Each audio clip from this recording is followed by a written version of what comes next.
তারপরে তারপরে কি হয়েছে? আরে ম্যাডাম শুনুন, দুটো গাড়ি বুক তোর এখানে আছে, তোর এখানে আছে কি আছে? তোর অ্যাপে আছে, আমার অ্যাপ আছে, আমি ক্যান্সেল করেছি, হ্যাঁ কি না? হ্যাঁ কি না? আমি তো লোকেশনে ক্যান্সেল করেছি, হ্যাঁ কি না? আমি তো লোকেশনে আসার পরে ক্যান্সেল করলেন। আমি তো লোকেশনে আসার পর আমি ক্যান্সেল করিনি। ফালতু কথা বলবি না, এখান দিয়ে যা, নাহলে কানের গোড়ায় দুটো থাপ্পড় মারবো। মেরে দিন। এখান দিয়ে যা, কেন ঝামেলা? এখান দিয়ে যা।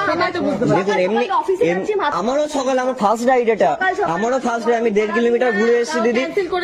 আরে দিদি আমি ঢুকলাম আর ক্যান্সেল করলাম, আমি ঢুকলাম একটা এসছে তো আবার আরেকজনকে কি করে করবো? দুজনে একটাই তো ক্যান্সেল করবে। হ্যাঁ আরে ম্যাডাম 2-3টে করে অ্যাপ থাকে, তাহলে একটা অ্যাপে যখন কনফার্ম হয়ে যাচ্ছে তখন ক্যান্সেল করলো তো আবার ঝামেলা কিসে? আমি তো লোকেশনে এসে গেলাম, তারপরে ক্যান্সেল করলাম।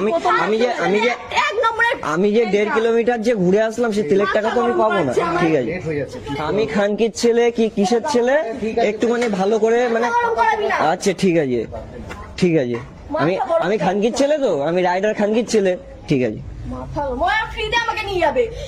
না কেউ এখানে ফ্রিতে, তাহলে আমার ফ্রিতে তেলটা এমনি আসে না। আমি কাস্টমার, আমার যেখানে বেস্ট অফার হবে আমি সেখানে হ্যাঁ তো পান না আপনি, সেটা আপনি বলুন কি আমি না ক্যান্সেল করে আপনাকে এখানে দাঁড় করিয়ে রেখেছি? আমি লোকেশনে ঢুকলাম, আপনি ক্যান্সেল করলেন।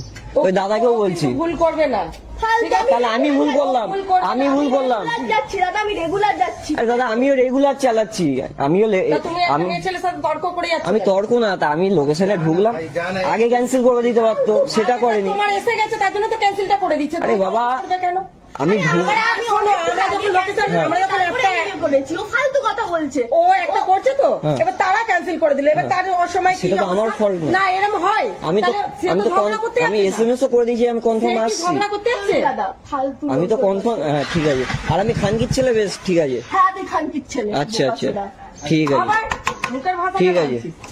ওর মুখে দেখে আমার মুখে ভাষা হচ্ছে, আমার অফিস টাইম লেট করে দিচ্ছে। আচ্ছা তা আমার টাইমটা ফালতু, আমার টাইমটা অফিস টাইম না মানে। ঘটনার জেরে সন্ধ্যার দিকে ওই তরুণীর বাড়ির সামনে রাইডার সংগঠনের সদস্য ও কিছু প্রতিনিধিরা জড়ো হন বলে জানা যায়। পরিস্থিতি উত্তপ্ত হয়ে উঠলে পুলিশ ঘটনাস্থলে পৌঁছে উভয় পক্ষকে শান্ত করে এবং পরিস্থিতি নিয়ন্ত্রণে আনে। এদিকে সোশ্যাল মিডিয়ায় দাবি করা হচ্ছে যে ওই তরুণী যে প্রতিষ্ঠানে কর্মরত ছিলেন সেখানে তার এই আচরণের জেরে চাকরি থেকে বরখাস্ত করা হয়েছে। তবে এই দাবির সত্যতা এসবিপি নিউজ স্বাধীনভাবে যাচাই করেনি। আমরা পুরুষের হ্যালো হ্যাঁ বলুন স্যার। হ্যাঁ বলছি, আমি বঙ্গীয় পুরুষ মোর্চার রাজ্য সভাপতি উত্তরণ পাঠক বলছি। হ্যাঁ হ্যাঁ হ্যাঁ বলছি, আপনাদের অফিসে রিয়া বোস বলে একটি মেয়ে চাকরি করতে মনে হয়।